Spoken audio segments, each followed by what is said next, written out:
This video is brought to you by Granger Motors, where you can save up to $1,300 on a factory extended warranty on your new Ford or Ram, Jeep, Chrysler vehicle.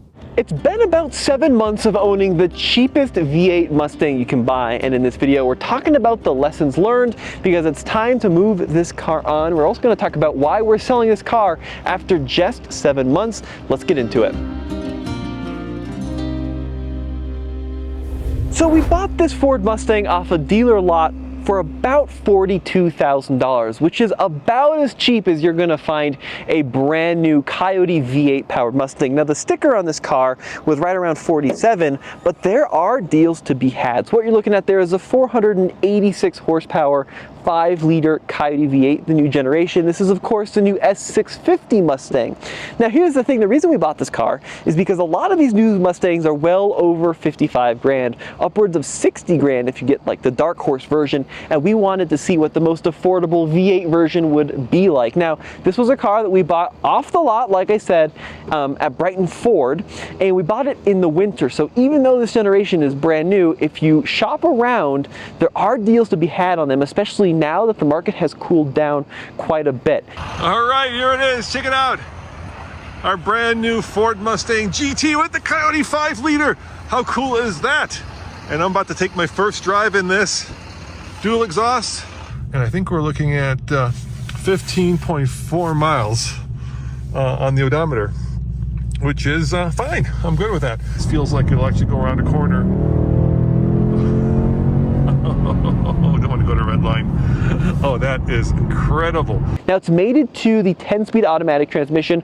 Personally, I would have preferred the 6-speed manual, but the deal of this car was the 10-speed was a fine sacrifice. Plus we have videographers that don't know how to drive manual. Now this is definitely the high point of this car.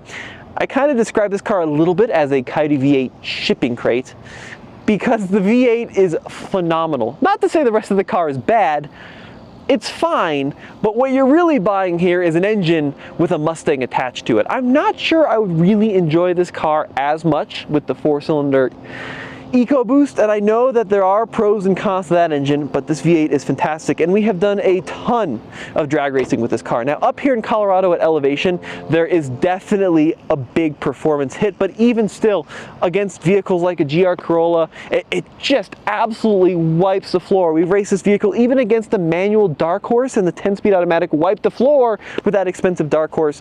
This car has been through the quarter mile a lot, and it has put up with all the abuse, and it never ceases to amaze. Even with that huge 15% or so horsepower cut that we get up here at elevation, it does really well. Let's cut to some highlights now. All right, let's do this. In 3, 2, 1, go. Uh-oh, I rose to the tires. What? There we go. In the second, come on, little guy. In the third. Oh yeah, I'm gonna hit 100. Oh, I'm gonna go over 100. It does look quite good from the back, that Mustang. There you go, you can already start to see it wobble. And across the line. So look, seats are good, technology's pretty good. Rest of the interior though is pretty cut rate. I don't think you're gonna find a lot of folks that would say this is an up-class interior. It's just very monochromatic, lots of hard black plastic. This could be an interior, let's be real, from 2009. It's not a very premium place to be. Of course, you can get the premium package, which is gonna make it feel a little better. Personally, I don't mind the cheapish interior because it means saving quite a bit of money over the premium pack. This car does have an option for dual zone automatic climate control, and we do have heated seats, which is good. So you do have some luxuries. It's just if you do want to feel like you're being surrounded by high quality materials, the base Mustang isn't for you. Let me take a minute and tell you about this video's sponsor, Granger Motors, and their extended factory warranties for new Ford, Jeep, Ram, and Chrysler and Dodge vehicles. Let's face it, guys, the new cars and trucks trucks that are coming out right now are packing even more amazing features with technology and more complexity than ever before. And because of it, an extended factory warranty is worth considering the next time you buy a brand new vehicle. Did you know that you can buy an extended factory warranty from any dealership? Yep, you can buy a new car or a pickup truck from your local dealership and buy an extended factory warranty from Granger Motors and save an average of $1,300 off the list price. Granger can do this because they're #1 seller of Ford Protect warranties and one of the top sellers of Mopar vehicle protection warranties in the country. So contact Granger Motors next time you buy your new car or truck for that additional peace of mind. Just use the link in the description below. One really pleasant surprise about living with the Mustang on a daily basis is the storage capacity. You know, I think a lot of folks associate Mustang now with a sports car instead of a muscle car. And they associate it closely in some ways with like the size of a GR86. This is a much bigger car than a GR86, and that's a great thing from a storage standpoint.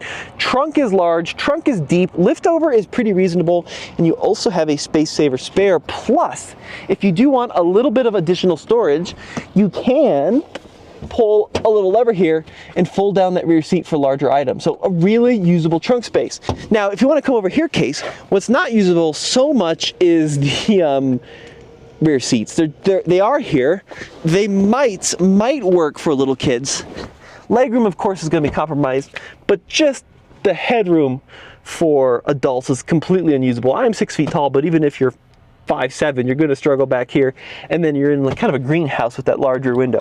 So obviously not supposed to be a proper 4-seat everyday car, but even in emergencies, this is a pretty tough rear seat. One of the most impressive aspects of the Mustang from a daily driving standpoint is the fuel economy. Now, Case recently took this car on a nice little trip, some highway driving, some mountain driving. Let's see what kind of fuel economy he got. We have to top up, and this car recommends 87, so that is what we're going to use.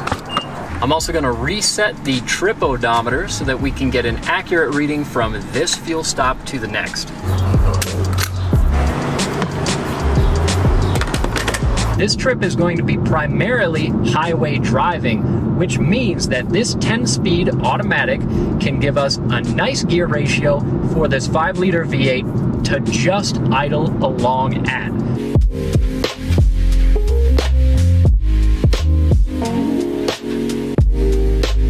I'm closing in on Crested Butte, which means I'm about at my destination, which is of course only half the trip because tomorrow after we ride, I have to come back to Boulder, which is ideally when I want to fill up. My computer's still showing 267 miles to empty in 3/4 of a tank, which is really impressive.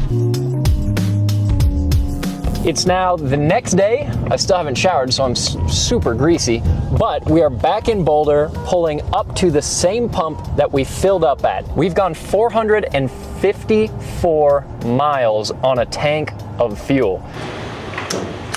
And the final number, so 454.1 is what the car told me, divided by 14.831, we'll be real exact. 30.6, 0.8 basically off of what the car is telling me with its own trip computer, but still more than 30 miles per gallon in a car that's got 486 horsepower, almost 500 horsepower. So, driving the cheapest V8 Ford Mustang. Look, I, as a kid, was obsessed with Mustangs. I thought they were the coolest thing, and even as an adult, well, barely an adult, based on how high-pitched my voice is, I still really like Mustangs. Now, the perception that a lot of folks get is that this is a full-fledged sports car, muscle car, designed to tear up the track. And yes, there are versions of the Mustang that can do that, especially that upcoming GTD looks just absolutely insane. But the standard Mustang is a cruiser. Even a Mustang GT without the performance package is absolutely a cruiser. This car is so soft and squishy. This is a car that's not a lot of fun in a canyon. And you might think that's a demerit against the Mustang, but in my mind, it's a huge pro because realistically, I'm not actually driving in the canyons that much. What I'm doing is driving to Costco or driving around town or going to the airport. And this ride quality on this non-performance pack Mustang with these relatively dumpy looking alloy wheels is fantastic, because it's a small wheel with a fairly wide all-season sidewall, coupled to the soft non-performance suspension. This car just floats. This is a car not designed for the Nürburgring, which is exactly what I want. I just want it to be comfortable and refined and not beat me up, and that's what this car does. The downside, of course, is you try to take a turn too fast and the whole thing kind of leans and wobbles, and it's just not a very performance-oriented car. But it's such a good car on a regular basis. Fantastic. So much so that I would say forget the performance pack and the huge Brembos and the big wheels and the high performance tires. Unless you are regularly tracking your car, which you're not, I guarantee it, get the standard Mustang. It's a much more comfortable, refined car. Plus, you still have that monster 5-liter Coyote V8 under the hood. So when you go and give it some skinny pedal, it's got the same acceleration as a performance pack Mustang. It's got the same acceleration as a dark horse, especially with the automatic versus the manual, which we'll show now. So today we've got two 2024 Mustangs at the airstrip. Both of them are GT trims, but there's a $12,000 price difference between these two in case. What are we doing? We're going to do a quarter-mile drag race. We're going to do a 30-mile-per-hour roll race and a braking test. 3, 2, 1, go. Good launch in the automatic. Off the line, it's pretty neck and neck. Oh, he's just pulling away from me. Gosh, this transmission has already shifted 3-4 times by 80 miles an hour. Come on! What's going on, dude? All right, so I'm going in manual mode. We'll get up to second gear, 30 miles an hour, and I'll go 3, 2, 1, go. And we'll see if we're going crazy or if that performance pack is really that much slower. Second gear. All right, got 30 there in 3, 2, 1, go. Yeah, this car just pulled away. Yeah, he's pulling away. I haven't even shifted yet. Like, I mean, substantially pulled away. There's nothing I can do about it. That's so frustrating. I mean, it's a pretty big difference. Stop at the cones. Let's see if those performance pack brakes really help. Oh, well, there you go. There's a difference with the performance pack. The Mustang, in my mind, has exceeded all expectations, especially if you can get one for around the low $40,000 point. It's a really good car, and $40,000, folks, it's a lot of money. There's absolutely no getting around that. I'm not saying this is a cheap car, but it is more affordable than the average new car price here in the US, and you get a lot of car. Yes, the interior is a little cheap and chintzy, and it doesn't handle very well, but that engine makes it worth the price of admission alone. I'm actually, oh man, I'm gonna get my man card taken away. I'm pretty impressed with this 10-speed automatic because the ratios are so close and it shifts so quickly. It's really impressive in a straight line what this car can do.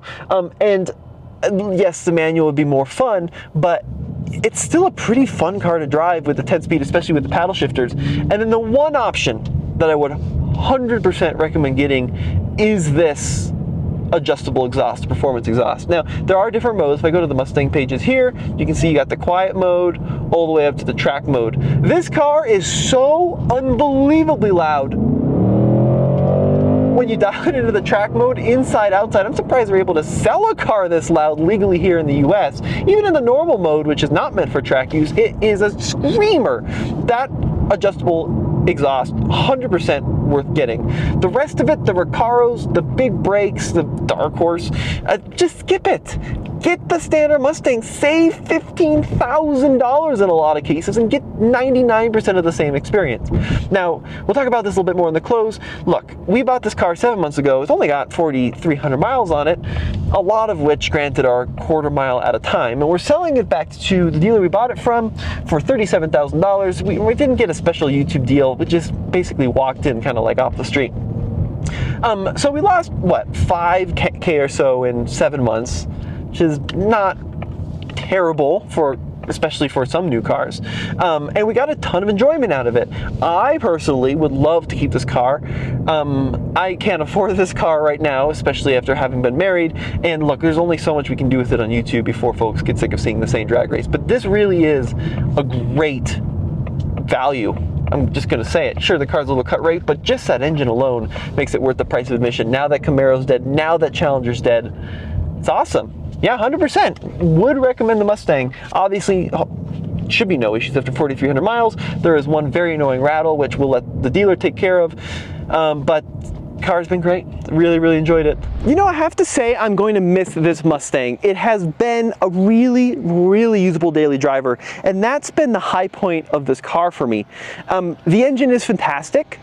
The platform is fine, but its livability is what makes this car so great. It's just, if you're looking for a sports car, Miata GR86 have their compromises.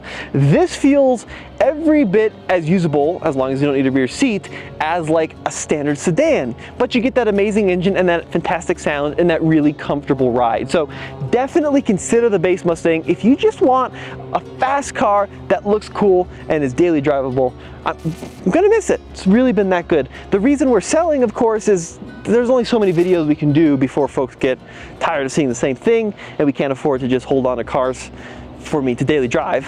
So that's why this car is moving on to a new home, but it's been really good. Let us know what you guys think in the comment section below. As always, been Tommy and Case. We'll see you next time.